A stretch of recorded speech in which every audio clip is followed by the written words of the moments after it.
హనుమంతుడికి తన బలం శక్తి ఎలా తెలిసాయి?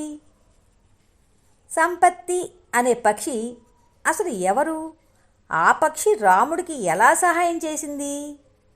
ఇవన్నీ తెలుసుకోవడానికి కిష్కింధకాండం 2వ భాగాన్ని స్కిప్ చేయకుండా చివరి వరకు చూడండి.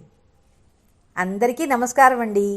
రాజావారి గైడెన్స్ ఛానల్ సభ్యులందరికీ స్వాగతం, సుస్వాగతం. మీరు కనుక కిష్కింధకాండ మొదటి భాగాన్ని చూసి ఉండకపోతే క్రింద డిస్క్రిప్షన్లో లింక్ షేర్ చేస్తున్నాను. అందరూ తప్పక చూడండి. ఈరోజు మనం 2వ లేదా ఆఖరి భాగాన్ని చెప్పుకుందాం. కిష్కింధకాండం 2వ భాగం. వేల సంఖ్యలో కోతులు అన్నీ రాముడి దగ్గరికి వచ్చి సీతాన్వేషణ ప్రారంభిస్తాయి. అవి అన్ని బృందాలుగా విడిపోయి అన్ని దిక్కుల్లో సీతమ్మ జాడ కోసం వెతకసాగాయి. వాటితో పాటు ఎలుగుబంటిలు కూడా సహాయం చేశాయి. వాటిలో జాంబవంతుడు అనే ఎలుగుబంటి కూడా ఉన్నాడు. సుగ్రీవుడు హనుమంతుడితో ఇలా అంటాడు: నువ్వు ఎక్కడికైనా ఎలా అయినా వాయువేగంతో వెళ్ళగలవు. ఎందుకంటే నువ్వు వాయుపుత్రుడివి. నీవు చాలా తెలివైన వాడివి కూడా. కానీ నువ్వు సీతాదేవిని ఎలా పోల్చుకోగలవు అని అంటాడు. అప్పుడు రాముడు హనుమంతుడికి ఒక ఉంగరం ఇస్తాడు. దీన్ని చూడగానే సీత ఖచ్చితంగా నువ్వు నేను పంపించానని గుర్తుపడుతుంది అని అంటాడు. సీతాన్వేషణ కోసం వెళ్ళిన అన్ని వానర బృందాలు తిరిగి కిష్కింధకు వచ్చేశాయి. సీత జాడ మాత్రం తెలియరాలేదు. కానీ హనుమంతుడు, జాంబవతుడు, అంగదుడు మాత్రం ఇంకా తిరిగి రాలేదు. వీరికి సీత జాడ ఎక్కడా తెలియలేదు. అప్పుడు వారు బాధతో ఇలా అనుకున్నారు: అయ్యో, మనం రాముడికి సహాయం చేయలేకపోతున్నాము. మనం కూడా జటాయువులా సీతమ్మను కాపాడటానికి ప్రాణత్యాగం చేసుంటే ఎంత బాగుండేది అని అనుకుంటారు. ఈ మాటలు సంపత్తి అనే పెద్ద పక్షి చెవికి వినిపిస్తాయి. సంపత్తి జటాయు సోదరుడు.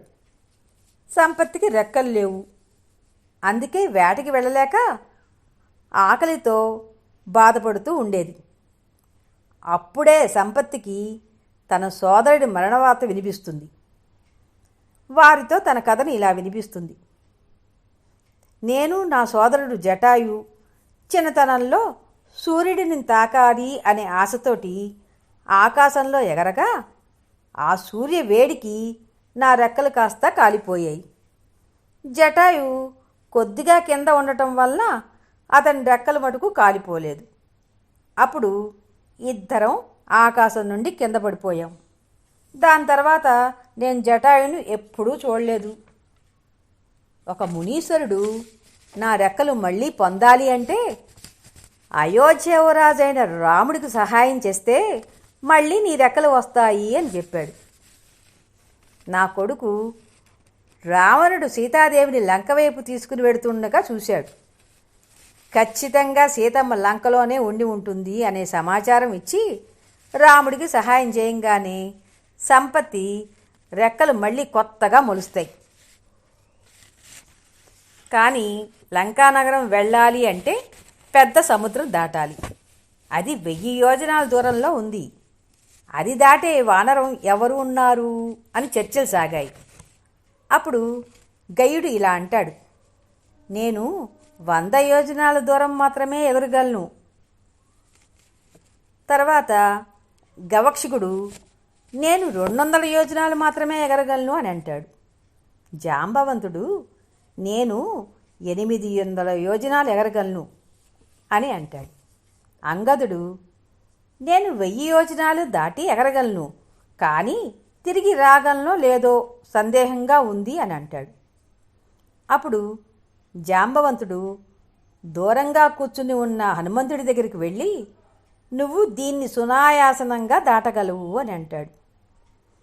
చిన్నతనంలో నువ్వు సూర్యుడిని చూసి పండు అని భ్రమపడి దాన్ని తినాలి అని ప్రయత్నించగా ఇంద్రుడు తన వజ్రాయుధంతో నీ గడ్డం మీద కొట్టగా నువ్వు కింద పడిపోయావు.